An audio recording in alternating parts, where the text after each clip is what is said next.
Bienvenue sur votre chaîne de télévision chrétienne, Cien TV HD, la chaîne qui vous communique la vie du royaume. Une chaîne qui vous propose un large panel d'émissions. Merci de vous abonner sur Cien TV HD et d'activer la cloche de notification pour ne rater aucune de nos prochaines publications.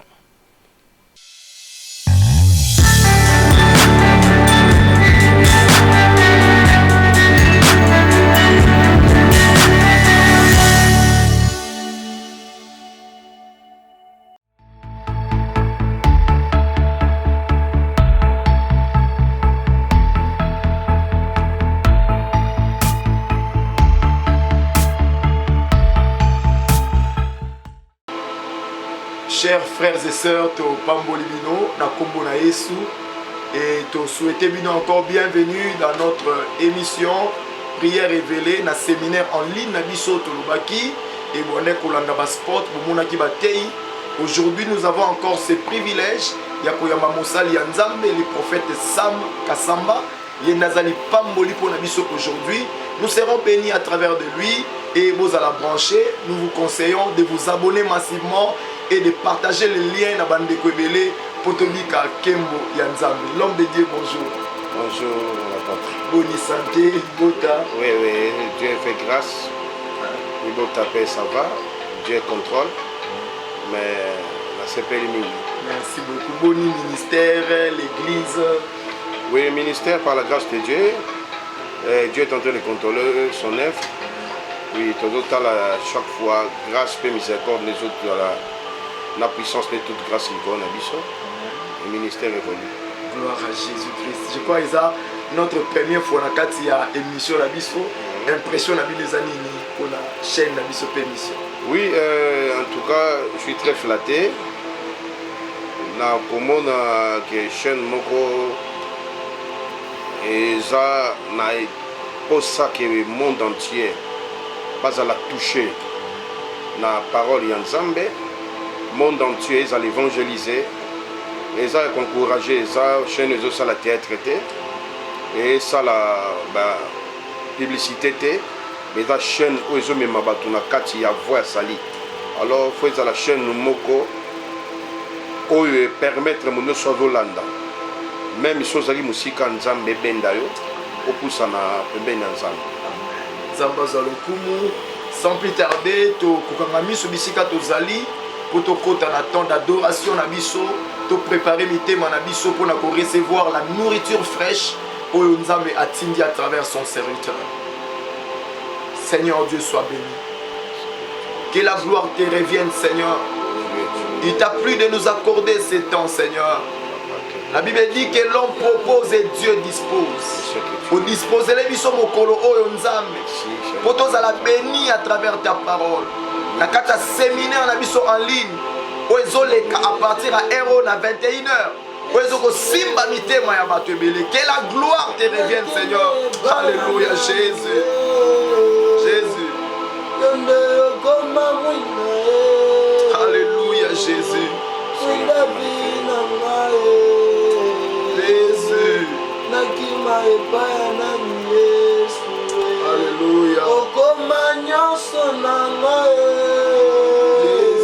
Baninga bakima ngae Alléluia. Yonde nyoso nanga Jésus. Oh Yesu Molimo na Nzamba rendre yo sensible. Otango ezatango na yo. Yesu Molimo na Nzamba rendre yo sensible. Mokolo lelo za mokolo visitation na yo. Alléluia. Yo oza na ba problème.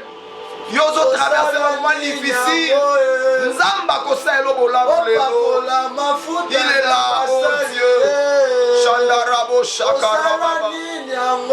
Yenderebo shikababa. Révélé makambo ezalaki nde caché. Jésus. Osala nini Alléluia. Yesu Alléluia. Tikana yembela yo Alléluia. Seigneur soit loué. Yesu Pour un moment où tozalaki nango ya ko adorer yo. mitema na biso eza prêt ya kolia bilei oyo obongiseli biso rabababa shenderebo sabra yandarabababa nzamba lola lelo à travers ton serviteur Tetoyoka yo Nzambe, nous avons tellement soif de consommer ta boisson spirituelle. Nous avons tellement faim de manger ta nourriture oyo bongiseli biso Nzambe. Merci pour na anjotine biso lelo pour que Nzambe libota na yo ezala béni au nom puissant de Jésus. Amen. Amen. Vous mettez Nzambe maboko bisiko zali. Sans plus tarder, bongisa Bible na yo, bongisa bloc notes na yo, parce que Dieu a quelque chose de meilleur ya ko communiquer yo. Oza na France, oza na Europe mobimba, panza li solo o na bandeko nyonso, panza vidéo afin que bandu nyonso va se connecter na moment oyo parce que li pamboli na bango ezali awa. Que Dieu vous bénisse. To pesi maloba na musali na Nzambe pour na ko ko pambola biso na kombo na Yesu. Merci beaucoup, mon apôtre Gédon Keba. Et ça privilège et puis beaucoup d'estime à mon égard. Que dans les cas, il reçoit tout le monde entier. Balanda. Et ça bonne aventure pour Nzambe et sa vie, toute une vie. Parce que l'âme a la nourri. Ce qui âme et ça qui nanzala, le lot est tonda. Parce qu'il y a un serviteur qui a disposé de peur que tout ça une émission pour permettre que via Moutou et ça la combler, ça dit via Moutou et tombe dans la nourriture ou ça distributive à nos âmes, la parole de Dieu. Alors, sans plus tarder, dans un thème partagé par rapport au séminaire, on a parlé de la foi d'Élie. Élie était un prophète. Il n'était pas plus que d'autres prophètes. Mais Élie, Zamba choisit ça qu'Élie, parce qu'il a trouvé qu'il n'a qu'à Élie courage. Élie a trouvé banga mutute, mais il a respecté les bateaux. Zamba Lobinaye, Élie, aujourd'hui je vais m'engager d'utiliser comme un ange pour aller libérer tout mon peuple, la Katia Samarie. Tout le monde connaissance nango, il y a autant d'écriture. Tozana. Dans le livre, il y a 1 roi 18. 1 roi 18 du premier verset 44. Mais autant gagné sauté. Non, autant juste pour oser idée. Natangi au nom de Jésus-Christ. Amen. Bien des jours se écoulèrent. Et la parole de l'Éternel fut ainsi adressée à Élie. Dans la 3e année, va, présente-toi devant Akab, et je ferai tomber de la pluie sur la face du sol. Et Élie alla pour se présenter devant Akab. La famine était grande à Samarie. Et Akab fut appelé Abdias, chef de sa maison. Or Abdias craignait beaucoup l'Éternel. Et lorsque Jézabel extermina les prophètes de l'Éternel, Abdias prit son prophète qu'il cacha 50 par 50 dans une caverne. Et il les avait nourris de pain et d'eau. Akab dit à Abdias, va par le pays vers toutes les sources d'eau et vers tous les torrents. Peut-être se trouvera-t-il de l'herbe. Et nous conserverons la vie aux chevaux et aux mulets. Et nous n'aurons pas besoin d'abattre du bétail. Ils se partagèrent le pays pour les parcourir. Akab alla seul par un chemin et Abdias alla seul par un autre chemin. Comme Abdias était en route, voici, Élie les racontera. Abdias l'ayant reconnu, tomba sur son visage et dit, et c'est toi, mon seigneur Élie? Il lui répondit, c'est moi. Va dire à ton maître, voici Élie. Et Abdias dit, quel péché ai-je commis pour que tu livres ton serviteur entre les mains d'Akab, qui me fera mourir? L'Éternel est vivant. Il n'est ni nation ni royaume où mon maître n'est envoyé pour te chercher. Et quand on disait que tu n'y étais pas, il faisait jurer les royaumes et la nation que l'on ne t'avait pas trouvé. Et maintenant tu dis, va dis à ton maître, voici Élie. Puis, lorsque je t'aurai quitté, l'Esprit de l'Éternel te transportera, je ne sais où. J'irai informer Akab, qui ne trouvera pas et qui me tuera. Cependant, ton serviteur criait l'Éternel de sa jeunesse. N'a-t-on pas dit à mon Seigneur ce que je fais quand Jézabel tua les prophètes de l'Éternel? J'ai caché 100 prophètes de l'Éternel, 50 par 50 dans une caverne, et je les ai nourris de pain et d'eau. Et maintenant tu dis, va dire à ton maître, voici Élie, il me tuera. Mais Élie dit, l'Éternel des armées, dont je suis le serviteur, est vivant. Aujourd'hui, je me présenterai devant Akab. Oui, on peut s'arrêter là. On peut s'arrêter là par rapport à notre lecture. Alors, on est dans le livre d'un roi 18, 1er à 44. Alors, Zambé, Soki, Alinga, pesa mutu mission. Yaliboso, faut Zamba sala apparition na vie. Apparition, et ça juste pour appeler une parole. Zambé apparaître devant Élie. A ébissé. Élie yoka ilobanzam. Oui, on est serviteur. Yo ozolanda. Liloba autant que sokota na katino. Directement nzambe mtaokota passe c'est le Saint-Esprit. Alors Élie, Zamba sali apparition. Élie a yoki parole. Juste tant que parole est okota. Directement Dieu habite en Élie. Et Dieu va visiter l'esprit d'Élie pour que Élie appartienne à Dieu.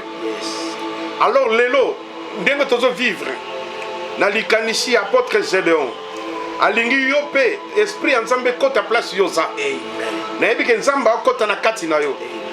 Parce que vie oza nango, eza vie moko ezo correspondre te na ba sentiment na ba entendement na yo.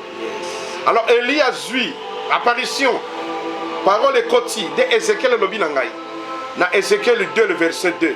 Abi quand tankano ki lo banzam. Mbala moko Saint-Esprit koti. Mbala moko nzamba fandi na kati nanga. Mbala moko na komi ko appartenir esprit na komi ko appartenir na ye parce que lilobe koti. Alors Élie azaki prophète. Neti ba prophète buso ba bomaki. Mais Zamba lobi ne va présente toi devant Akab. Élie anga mi présenter ndenge nini. Soit kendaki kaka non ngam na tindiye. Anga mo ne lokote. Mais le Lazaki envoyé par la parole de Dieu. Élie a tambolina liloba ne zargi déjà Saint-Esprit. Oh tambolagi na Élie. Alors Zambé nakala azoko se manifester mingi na ba prophète. Mais na lelo Dieu se manifeste pour tout le monde. Très bien. Même oyaza prophétité. Oyaza kakandimi Saint-Esprit akota tango yoki liloba nzambe. Alors Élie a télémi, na courage, Zamba utilisé parce qu'il était très courageux. Azobanga mutute apôtre. Abanga mutute hier le belo en face. Toro bageli azene tumunga lo mbongo. Abanga ndeta belo vérité. Parce que abi que non mutatindi mandat pesier. Faut ça longo parce que li lo bekoti na katina ye.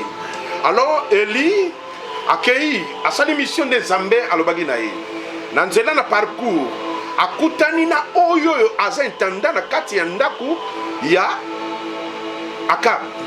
Abaki présente-toi. Ça dit comment se nous me présenter pas mutu. Oyo azana mystique. Oazo vivre na makamba mabe na banzambe oye azo pusana. Soko zana lilo banzambe te, so pusani okufa. Mais tango na lilo banzambe na kati no la sakinzambe mtafi na kati na yo. Alors nous me présenter même devant nganga, na banga été parce que lilo be na kati nanga. Pour esprit nanga ça ko appartenir na nzambe. Alors, Élie a dit que Kendo Yebisaye. Élie Azawa. Kendo Yebisaye Lissous. Dans la poste na monaye.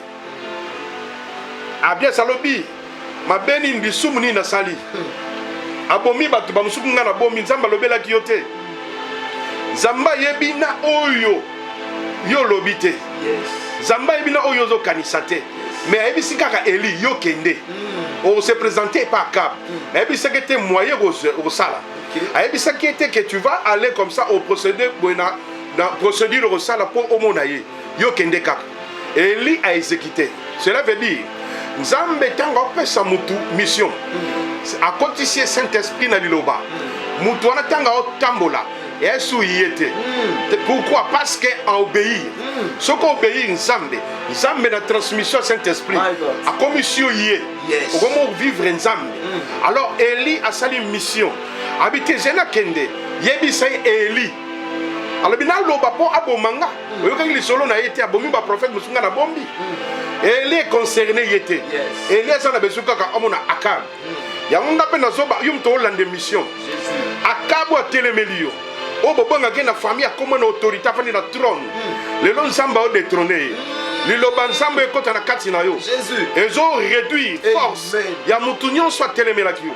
Oh, zolinga ken zale vivre. Oh, vivre toujours dans nzala. Oh, continuer dans la médiocrité. Oh, continuer dans la pauvreté. Ça dit, à hôtel, ma parce qu'à un moment, le loban samba na katinayo. Mais sur le loban samba na katinayo. Et mais ma richesse. Il y a un moment Jésus, Andimi, après sa mission parole, il y a comme un pauvre, puis surtout comme un riche, alors le coup là, Élie a tamboulé la parole. A bangité, parce qu'il y a des paroles, c'est Dieu. A y vers y a des Zambé. Oh, il y a un Zambo saliné, Azar vivant. C'est-à-dire, le Lobanzambe jusqu'à maintenant, écoutez. Place sur le Lobanzambe, écoute, même vieux, c'est là qui te vient comme ça. Nakei, Nazotala Élie, Nengazo Kende. Lilobaka nzamba adressa qui est et quand qui descend na katina Élie a temple kana liloba wana abangite. La Bible me dit la foi vient de ce qu'on entend. Ce qu'on entend de la parole de Dieu. Alors na courage faut na affronter. Mais oh yonga na yoki des habits qui est présent sur toi. Alors ce qu'on a reçu c'est ma point ngana de se planter bas lilobe ce côté na katina. Élie a commis amoni Abdias. Abdias alobi a obomangai. Ya zamala muté. Na moi sine Jézabel. Esprit à Jézabel. Et ça esprit où ils ont contrôlé, ils ont tué. Esprit où ils ont envoûté. Esprit où ils ont détruit banda coupé ma famille, peu l'église. Esprit où ils ont détruit non seulement personnalité. Ça dit l'élo. Oh yon soit terminé la vie na yo. Comme exterminateur. Nzambe azo réduire. Rien que le besoin na katino bébé sa misala na ye. Amen. Alors Tovandi, Eli aye, Abdias salabi oui na yoki mais na reposséder ndengeni. Oh, tant Eli est sur la Abdias, tel est le salam. Yo zana liloba nzambe toma. Tant on soit na mutozo recevoir yo, na liloba wana, mbala moko Saint-Esprit bazola taye. Amen. Abdias alobi, na yebi ke tango ko kitenga molimo nzambe ko transportenga. Na okende. Mais na omona ye. Alléluia. Ça dit, yo pe ko bangate. Dans molimo nzambe ils ont impacté yo. Loko langa na seki de visiter molimo kotaki. Yo pe ezo kota na kati na yo. Alors tangu na okabwana na yo, sina transmettre yo. Et ça dit que kindo kimoke koti. Mais na bon nzambe na liloba nzambe. Amen. Et koti na kati. Alors Abdias azui o Elias alaki nango. Parce que yé pas yo kaki. Kende bi c'est Ali Eli na zawa. Oh, il y a un serviteur, il y a Dieu vivant. Il le continue, Saint-Esprit d'autant l'année. Alors, est arrivé. Abdias accueilli. Pour aller la cap, a hésité. Aïe, mais avec crainte. Eli, à mon égal, Abdias a cocaté, Eli et Mokoye. Parce que monsieur, c'est qui Abdias Sergi à Eli. Il fallait Eli se présenter, il me soit Akab. Alors, Eli aïe. Akab a ébissé. C'est toi qui es en train de troubler la ville. Alors, Esaïe yo, ceux qui nous allaient côté, ceux qui vont vivre bien, et après, parce que yo, on détourne partout, au Liban, dans l'Ilobansa.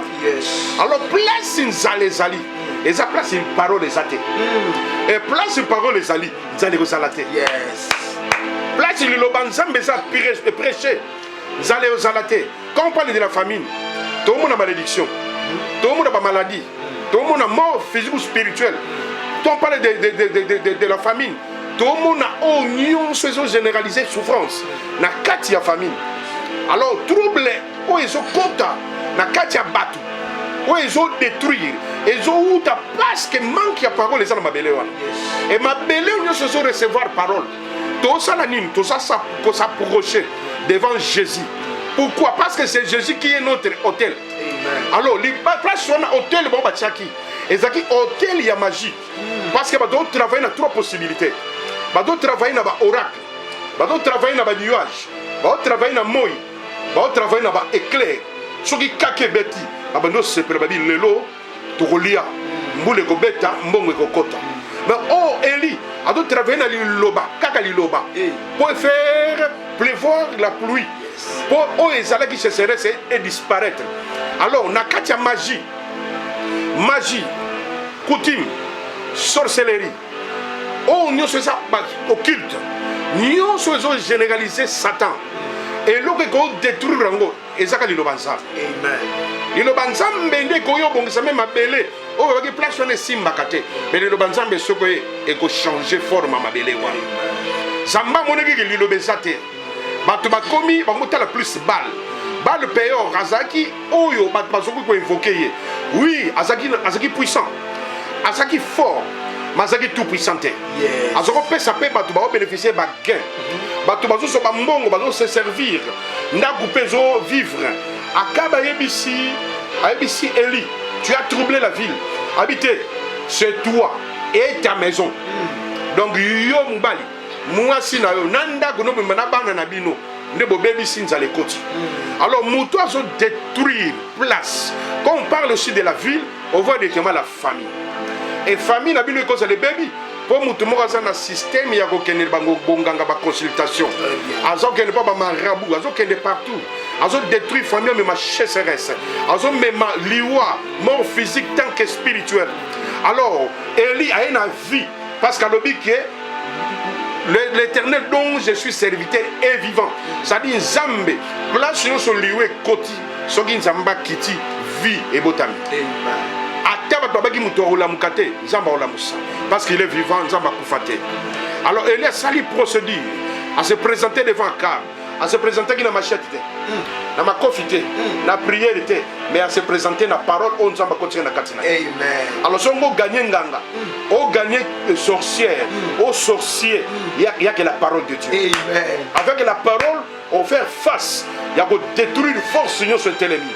Alors la foi que Eli avait, c'était juste par son courage. Alors, na katia foi, Eli a eu Nzamba fait ses promesses. Na katia foi, Nzamba a fait ses crédits. Na katia foi, Eli a eu que na zaboui. Nzamba armenga na nyons. Na okende na bangelo côté. Parce que je suis son serviteur. Alors, une personne est reconnue serviteur. Par rapport à quoi? Par rapport à son esprit attaché à l'esprit de Dieu. Amen. Son esprit n'est pas attaché à Nzambe. Malamo aux serviteurs. Mais son esprit n'est pas attaché à Mbongo. Ils sont attachés à charlatan. Esprit n'a aux reconnus et pas Nzambe. Nzambe pas au son Saint-Esprit. Alors, n'enga aux aboués. Nzambe a reconnaître que esprit n'a yo. Ils sont attachés à l'esprit n'a yo. Son esprit n'a yo, ils sont attachés à Nzambe. Tu ne seras pas reconnu tant que son serviteur. Dieu a reconnu Eli parce que Eli craignait Dieu. Alors vivrait tant qu'un serviteur de Dieu. Il s'est présenté devant Ka dont je suis Abdias, dont je suis serviteur. Parce que l'esprit est attaché l'esprit en Zam. Là c'est Saint-Esprit qui est habité dans Katina. Alors Abdias azobanga la biso qui ba bombi ba Eli c'est que ba kozonga. Oh, elle est au temple de la vérité qui est la parole de Dieu.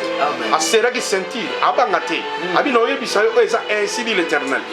Au bébisi, au troublé ba vie abat, au bomi, au condamné, au sacrifié, mais tu n'as pas sanctifié. Alors, parole ensemble, et ya. Alors, quand il y a un millier, au bateau si ba continue na bongang, na bondoki, na magie, sans la parole véritable.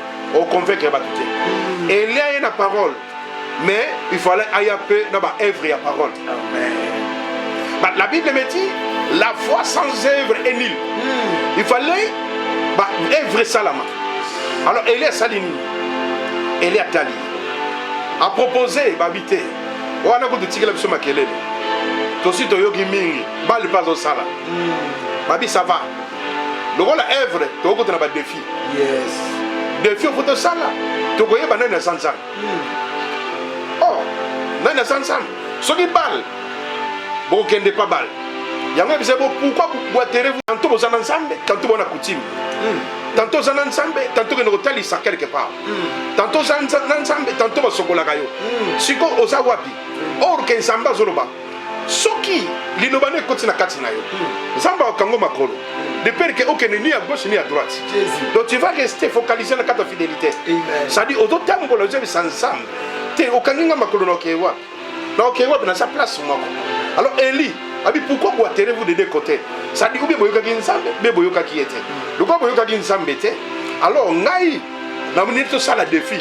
Tout ça sont présentés ce qu'on foi na œuvre. Par rapport ya onga na yokaki. Zambe utatinda kinga pour peuple na iba fungwa. Alors tout ce qui est dans œuvre siko. Bino boswa. Hôtel la mino yango. Muta ko changer le gwazate. Tout da de toro to kabola. Toro ya bino bobanda. Ngana hôtel la bino total. Alors, na place union solilo banzambi est franchi. Même il y a un grand magicien. Occulte moka makasa zawana. Lilo banzambe so continue mabele wana. Et quand on a force, nous sommes dans l'opérationnel. Amen. Zamba kangi misala nyonso ya bal. Pour Elisa qui sûr, c'est Dieu qui lui avait envoyé. Alors, Zamba neutraliser nyonso comme faible. Ça dit toi on a puissant et toi on a tout puissant.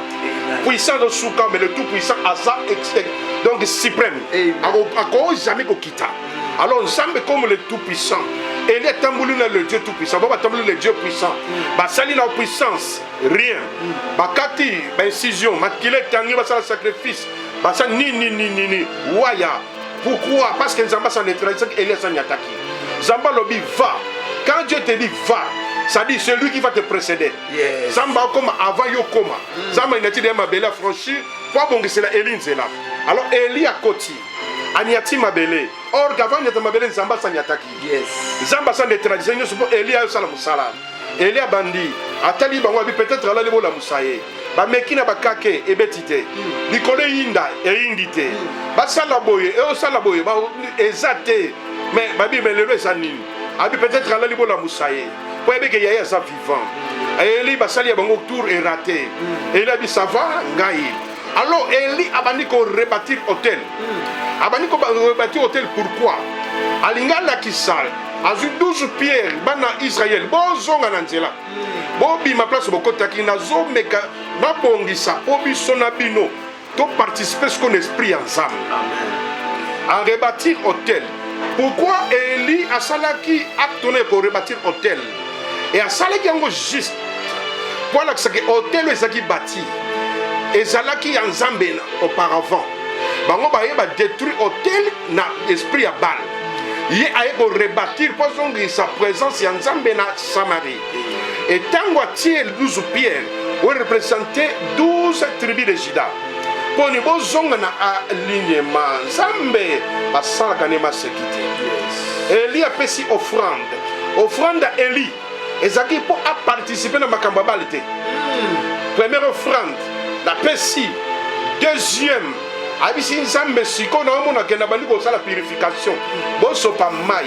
Mai symbole la parole, symbole la Saint-Esprit. Amen. Alobi lisusu. Troisième, pour l'accès moi na Nzambe akokufa. Pendant troisième jour akoseko. Ça dit ezaki qui appelle si trois offrandes, et ça offrande une bonne offrande. Mais oya Nzambe c'est l'offrande excellent. Alors il fallait offrande wana et puis ça m'a trois mensualités. De peur que ezala corriger un jour fils de l'homme akokufa pe akoseko ko biso to zala to s'approcher na Nzambe parce que hôtel na biso pour les moments nous les chrétiens c'est Jésus-Christ. Amen. Alors ce qui Elia bongisa hôtel wana te mais Nzambe na maele na nga bongisa masa bongisa ko na kwa Golgotha. Abongisa biso po biso to s'approcher na Nzambe lelo et ça te que hôtel mi na mabele ozobenga koko na bino ya ozo invoquer ndoko na bino akufa kalate. Biso va chrétien, hôtel c'est Jésus. Quand on se présente sur la terre, on doit l'invoquer pour qu'il s'approche de nous. Amen. Alors Eli a bendi Nzambe pas pour ça. Arbité na pesi offrande kanisa ngai. Et kanisa que nazo partir no akabete. Na linginde ozongisa esprit na yo na Samarie. Alors, abi aujourd'hui on doit savoir et connaître qui est Dieu. Le Dieu qui va répondre par le feu. C'est celui-là qui sera appelé Dieu. Elle était sûre que Nzamba okitsa moto. Moto est un symbole à nous. Et c'est un jugement d'impureté. Amen. Il faut monter quitter et purifier place. Amen. Holocauste, il faut ici, quand il fait sacrifice. Oh non, c'est Zagui à l'issum et Beba. Amen. Eli, ayebisi Nzambe nalingi bayeba awa na Samarie ke yo muto Nzambe. Prière Élie na limite comme 20 minutes, na limite 1 minute. Donc il savait bien que par la foi il va appeler Dieu parce qu'il a déjà rebâti l'autel. Donc Nzambe déjà présence de Zoya. Atomoni maboko moto kita et consommer nyoso na misala ya bal na oba bebisa ya chasseresse nzala o ekotaki orokosonga na pesi et la kisike e kolongola salité e kolongola maladie e kolongola nyoso vie ya batu faut changer. Alors vie ya batu apôtre et chanter na trop de prières mingité pas trop de jeûne vie ya mutu et ça la transformer. Dieu rétablit l'homme rien que par sa parole. Prier les oeufs après pour nous communiquer avec l'ensemble. Jeûne les oeufs pour faire force la puissance. Il y a besoin d'autorité pour combattre l'esprit, pour combattre. Mais ça marche avec la parole. Tu ne feras rien. Parce que la parole met le Saint-Esprit. Le Saint-Esprit vient en nous. Même s'il y avait des difficultés. Le Saint-Esprit parce qu'il est défenseur pour le moment. C'est notre défenseur. Il nous défend partout. Il nous assiste partout. Alors, vie autosanango. Sans la parole de Dieu, c'est nul. Parole de Dieu, c'est moutou. Agina bakisi na poche, abimisi. Parole de Dieu, c'est ngouma. Aya apesi. Azalaki na médaille, aya zongisi. Parce que faut la toucher esprit kota na katina. Yo mto landa soke esprit ya liloba izo kota na katina yo. Zala su. Vie o ya médiocrité zotika yo. Amen. Soki yo mto landa makambo. Et continue à continuer à bien. Si Dieu habite en toi, même Marie de nous au Kenya. Même femme de nous qui m'a yémoko. Tu peux beaucoup prier, tu as changé de pasteur, mais tu n'as pas changé Dieu. Tu as changé des églises, mais tu n'as pas changé Dieu. Élie était conforme par la parole et il a vu avec la parole. Alors, tout ce que j'ai fait ça par ta parole. Après, je ne fais pas ça par moi, Élie. Par la force de ta parole que tu m'avais introduit. Tu t'es adressé de moi. Alors, il fait quoi? Il nous invite vers lui parce qu'il a besoin de nous parler. Amen. Parole en Zambé, amen. Mais non, Dieu t'appelle. Il te donne une invitation, viens. Écoute-moi, je m'adresse à toi. Et quand la parole va entrer, ça va produire quelque chose. Élie a sali œuvre par la foi. Œuvre. Alors, moto kita. Moto kiti. Oh, lik passe nga moto kita. Parce que nous avons pied. Bien sûr, la beauté, beaucoup de parce que moi, je sais que tu as déjà pas Élie. Pourquoi beaucoup de quitter sa moto? Élie qui tire pas tomber à la balle. Mais beaucoup de quitter pour tomber à non, faut te linga. Quand on tombe à linga, Élie ça qui dit ça qui prend la balle. Mais il quitte pas la moto, il semblable à nayote. Non, quitte la porte, moto pour joindre. Et sur la porte, ça ne connaît moto pour dans le sens effet. Mais moto zo na moto ça ne misala mabe. Et go purifier peut changer misala katana. Alors nous devons vivre awa pour l'instant. Il faut que les pasteurs, les apôtres, les prophètes, les évangélistes annoncent la bonne nouvelle du royaume. Il y a la présence, il y a moto à Télémi. Oza liboso na yo, a olongwa. Et tout ça la melangai. Nazoteya, ba ina mona moko. Ba kubala d'ici na mousse. Histoire il y a prend toli marche. Et c'est tout ça na mois d'août. Elle était toujours malade comme on est Sephora. Maman n'a semblé là quelque part. Mais ayokakika di solo aye. Je parlais seulement. L'esprit sortit à moi et s'engageait dans la direction moi. Et quand elle me regardait, elle était couchée, trop faible. Sa maman craignait à table de bakisi. Peut-être que ça m'a parce qu'elle faisait que des crises, tout ça. Il s'est arrivé, rien que la parole, dans le monde tel aïe, le monde m'a tel ami, yé moko. Avec guérison, Dieu est fantastique. Amen. Sans la parole, et que ça se fait à Moutouté. Moui bien bon, on va gagner le bansam. Nganga bon, on va le bansam. Magicien bon, on va le bansam. Pourquoi vous semblez l'ami, vous êtes dérangé dans la prière. Les paroles n'est qu'au bendaïe pour pousser la paix. Pour la transformer. Tant qu'on a un zambé na bomoy, qu'on va rater. Comme on va affronter, ma camusu, sopa baby, qu'on a un zambé, mobimba bomoy. Bomoy est allié na nine. Et elle liée la parole. La parole est toujours vivante. Alors tant qu'on temple avec la parole vivante, zala sur bando sala makambo na ndenge ya parole et bando lamuka nde lisolo tsobetelanga mutu 10 ans obotate mais osambeli parce que kati na yo bomo eza et bimisi vie et koti yango koti na libumu a vu ma passe et tout ça mais na église na zoteya nabi zamba pesinga bana monga mapasa mibali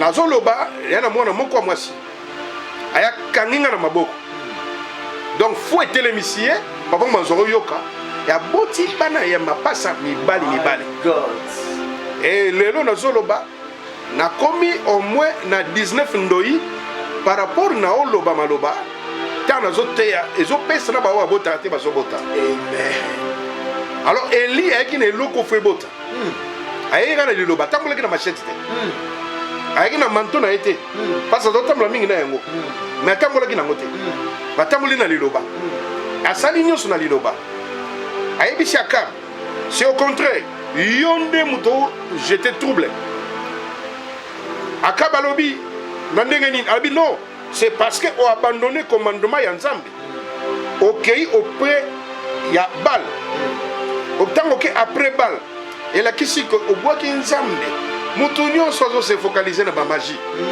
ake panganga ake wapi na bokutimi bokoko aboki Nzambe bana moko et la kisi ka kenga mbwana et tango kenga mbwana la kisi que même na Nzambe akelio donc omoni eloko te donc omoni ke kuna eza bien oh tant to kendaka pa banganga tant to kendaka pa ba marabout babengi yango nini eza refuge te eza nde exil ok exil na exil okei Nzambe nda za refuge tango mutu oyo azonga na liloba donc se réfugier pa Nzambe po Nzambe abando sala makambo na kati et pa Nzambe nde bien bana Israël nyonso balekaki place balekaki bazeki exilé basouffrant makasi mais tango ba Nzambe récupérer bango même na kati ya désert Zamba agotina bango liloba mane komo kita même na désert c'est pour dire liloba Nzambe même désert eza eyebi yango te o mule betaka te bénédiction ezalaka te liloba Nzambe ebetsa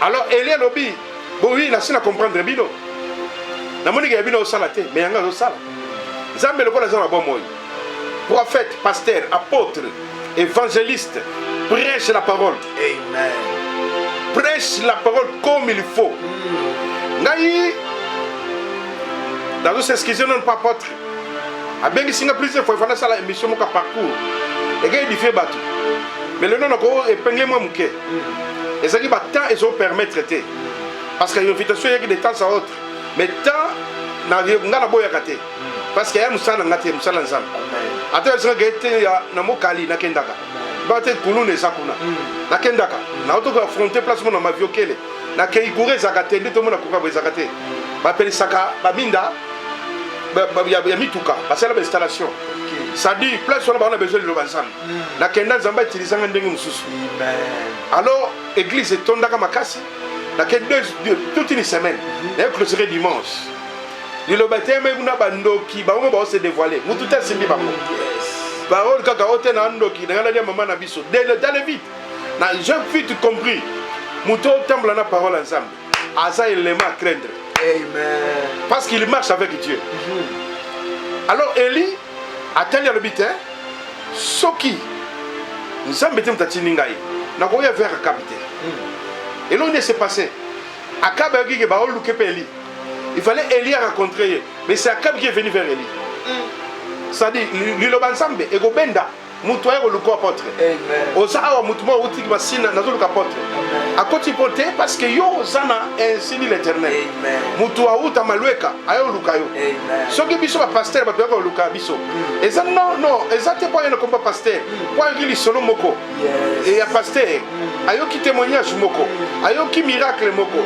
qu'il prêche bien et ben dit aye or Nzambe va rencontrer Akab ma bête hier tu vas faire oui tu vas faire hier que rencontrer mais c'est Akab qui est venu voir Eli Eli est ici mais ça veut pas de problème n'anime mamolobi faut déjà conviction bali alors tant que convaincu fallait action salama Eli a taba taureau et ba taureau to pour moko miracle salami batumbi ya bango asikite mais Élie abedi ya esiki moto kiti. Alors nana bisa mutunyoso. Dieu se révèle dans sa parole. Ce que l'ingo mona révélation Nzambe, rien que dans sa parole. Dieu va se révéler, Dieu va t'apparaître. Et apparition Nzambe, les apparitions vite la prière. Ce que Sambeli, oui, à comment visiter, mais pas trop la parole. Mais la parole ne visitera plus que les prières. Alors, tu as prié ma casse, mais tu le banzam mouké. Surtout quand tu le banzam belé. Prière mouké, et le miracle est belé. Dans l'église, l'homme de coup de prière. Parce que na koti mingi parole, prier na sambe la nanda ko pona batu. Na sambe la requête. Mais quand on a dit ko loba, nebi que le loba c'est la plus que prière. Amen. Alors Elias la prière est ça par seconde. Na ko calculer na minute na montre, c'est 18 secondes. Wow. 18 secondes. Qu'on sache que tu es Dieu. Na lingi awa lelo, na sengana mo sali na o. Na participer na makambo te. Mais yo kitsa moto ba beba ke yum to zanzam. Nzambe ayokaka. Et mon toit j'ai obéi dans Nzambe. Moi même si mon commandement Nzambe était. Adala la qui pongi. Sur le bigan Nzambe salé la Nzambe salé. Amen. Parce que je respecte le commandement. Yes. Nzamba zo ba mutuno so zo benga père. Il y a des besoins respecter ngai. Alors on respecte Dieu comment? On respecte Dieu par ses commandements. Tambola nango, vivre selon yango. En tout cas autombe. Et Dieu va t'élever. Alors Elie Abishakam, le roi Nzamba ben mbule gobeta. Siko to banda siko na longoli ezeki ya salite to ke na sambela siko to matana mo Carmel et place on a na sambela na yebi ke mbula e beta na yebi sape mutu mo ka to sambela no tout à l'heure yo to saka bénité tango ba bénédiction yo tala ka bénédiction so mbongo te bénédiction même santé. Quand tu es malade, si Dieu te guérit, c'est une bénédiction. Amen. Quand tu as des problèmes spirituels, quand Dieu te délivre, tu es béni. Amen. Ne pense pas seulement les bénédictions et ça mbongo et ça musala et ça libala. Il va les bénédictions, il va les droits. Voyager, ça droit. Ça dit, tu peux voyager. Et ce qu'on n'a pas moyen de voyager, ce n'est pas une bénédiction. Et ça droit. Apporte quoi de brebis dans le point noir. Quand tu as l'argent, tu vas te déplacer pour la pointe noire et tu arrives là, tu fais tout ce que tu peux faire. On a mbongo, au bala, parce que les institutions sont même pas ça. Et ça, Dieu m'a béni avec un mariage. Non. Avec un mariage, non. Dieu m'a béni parce qu'il a changé ma vie. Amen. A guérir la santé. C'est une bénédiction. Amen. Et il voulait que la bénédiction tombe. Place Sinzale Zalaki. Il fallait que tu vas ensemble. Commandement Zonga. Tu vas ensemble. Tu vas vivre dans la prière, tu vas craindre ensemble. Tu vas aller dans tu vas ninganga. Ni coutume. Tu vas aller dans tu vas rien que focaliser dans l'ensemble. Tant que tu vas dans l'ensemble, tu vas aller dans le tu vas bouger. Exact. Élie a déclaré Tokei. A ebisi serviteur na ye. Abi yo talaka ngai na gumbi mutu. Bible dit que tout genou fléchit devant l'Éternel. Élie a fléchi ba genou. Assemblée Bible dit assemblée avec instance. Pourquoi? Na kata prière na yo kolembaka te avant. Sambela insisté. Zambe a opesa yo. Yo sambelika 15 minutes lembio be jamba agite. Mais muto semble avec instance là qui si boye. Muto a continue à profondeur. Muto zobenga ba chose existe kate eya. Muto continue à profondeur. Ozo bi ensemble fait quelque chose avec moi. Ba yeba ke yo muto tinenga mission. Et mission samba confier ki Élie. Élie atali habitala na moni le côté. Oh, c'est vrai. Assemblée a insisté. Ah oui, na moni net moi tâche moi le bobo bi gloire à Dieu. Ça dit le bon ensemble comme moya. Faut banda ko agir na kati Samarie. Et là le bi maintenant akabi sepela lia mulenge beta. Nan abi songa mbangu parce que yango ezotanga. On a minute muke nanu kuta komaki na ndako te. Mbule beti. Je serai Cécile. Na déclarer pour na yo pe. Je serai Cécile. Na déclarer pour na yo maladie au sanango, aussi guérison. Na déclarer pour na yo possession ya ba démon, ba bimi. Nazor ba mbule beta. Mbule za symbole ya bénédiction. Symbole ya saison. Mbule la symbole ya fertilité. Mbule la symbole ya semence. Lelo onion so toyo ki makambo. Nazor bénir de loin ou de près. Amen. Zamba visiter yo. Amen. So ki ozo zela droit na yo ki makiyo. na yebe ba droit na yo ezonga soki nzambe alobaki okobota c'est une promesse o rempli mokili ma promesse non est se réaliser Bible dit il envoya sa parole et sa parole les guérit parole de guérir yo nazo déclarer au nom puissant et suprême de qui Jésus bika yo mudoza malade ateza cancer biloba nzambe yo ka cancer infléchir ba genou nazo loba yo mudoza de loin ozolanda même de près ozana ba complication musala zamba visiter misala na yo yo mudoza ba fausse couche na déclarer tout Zamba zo peso bana mapasa na ebike baso kota ena mama moko aboti no pala na sambeli pona ye c'était la semaine passée le jeudi la semaine passée aboti bana misa tout triplé mususu aboti mi na zana mapasa 5 lelo oyo babotami na mois oyo yo pe na mois oyo novembre le gol au rataki arrière saison la pluie à deuxième saison yango ye l'anma et séminaire joie guérison joie délivrance, joie succès, élévation, elandayo, droit nayo, kota, s'engager dans le droit nayo, bala, bota, sala, lia, tombouama, salé l'enzam, au nom puissant de Jésus-Christ, na bénir yo, na bénir Saint-TV, na bénir apôtre Gédéon, na bénir équipe Mobimba, on va couvrir biso, na caméraman na biso spécialiste.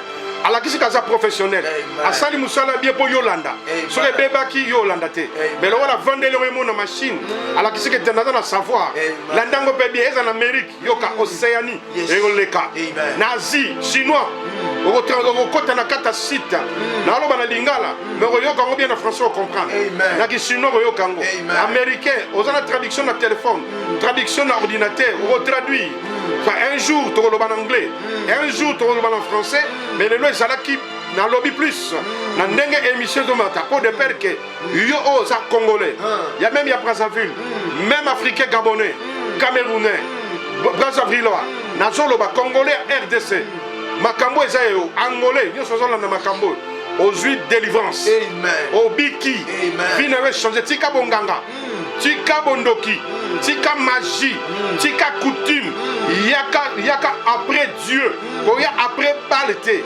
après fétichérité wa simbela ko babiloko ado travailler l'esprit na yo attacher esprit na on a ensemble tu seras délivré parce que c'est Dieu qui est capable de chasser les ténèbres de la captivité ténèbres de la captivité et le longana lilobozo yoka mais because a délivré au nom puissant et suprême de qui Jésus a déclaré liloba oyo ekene musika chaîne oyo et yambingai zamba visiter même initiative de père que séminaire on désoleka il y a un mariage oyo alliance ozo sala na nzambe et que le tio kota na lilita et zalelo malam na bénir encore au nom de Jésus-Christ amen amen amen amen amen amen lipamboli ezaya yo déclarer amen bisiko zali nzamba pamboli yo lelo ezalaki mukolo na yo lelo ezalaki mukolo na yo ozo silisa année en beauté ozo silisa année kitoko 2022 okota na ba témoignage tika nzambo asali makama minene lelo tika Yesu Masia o asimbeli corona se akokisa bilaka na ye o déclarer et déclarer awa na nzela ya musali na ye que Dieu vous bénisse vous tous qui nous avez suivis en Europe, en Asie, en Afrique, partout. Que Dieu vous bénisse au nom de Jésus. L'homme de Dieu, que Dieu vous bénisse. Merci vraiment. Merci de la disponibilité. Merci de la dimension. Merci de la makambonyo. Sotika nzambe apambola yo. Nzamba zongi sa mingi bisika ebimi. Merci de vraiment bola nzambe za na bino. Merci, merci beaucoup. Merci. Nangina mi présenté apôtre Sagimo Mke erreur na rectifié. Mon nom c'est... Bon, on m'appelle le prophète Sam Daniel Louin Kassama. Merci de l'invitation. Naza plus béni. Yo posa béni. Bissono sotosa béni parce que Togi le Lobanzam. Zambabi Ere, c'est là qui m'écoute. Esengo, na muta yoki. Mais Zamba wana mutoboy koyoka. Ozoyo kanda sana esengo. Ça dit ozoyo kasadi vie sokota na kati nazo sope sur vie. Vie na kati ya vie. Alors to baby Satan na bisote de père que to vivre na ba fertilité. Nazo na ba magicien ba bongwana. Banganga ba zo bongwana. Akwa bo yo ke le susu après balle. après Koko Konabino. Non, c'est focalisé sur le Banzam. Au Mona, esprit nous est attaché. Bible dit lorsque la parole et l'esprit s'accordent, il se passe quelque chose.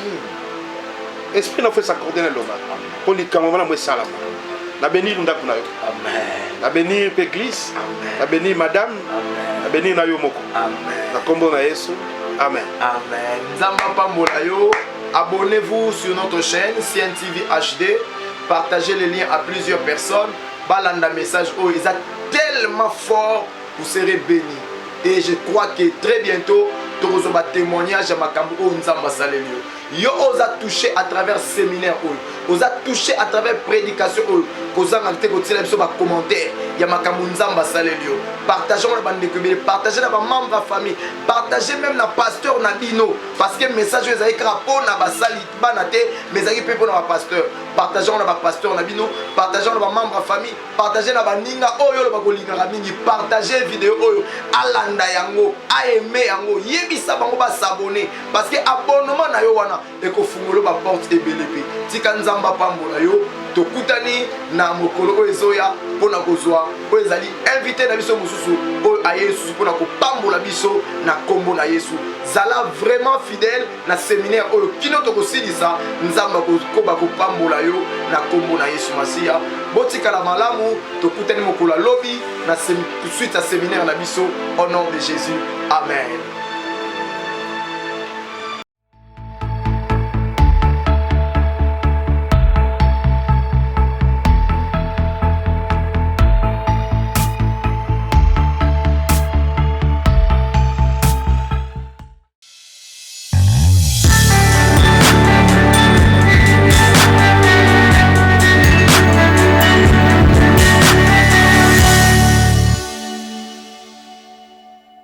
CNTV HD, la chaîne qui vous communique la vie du royaume.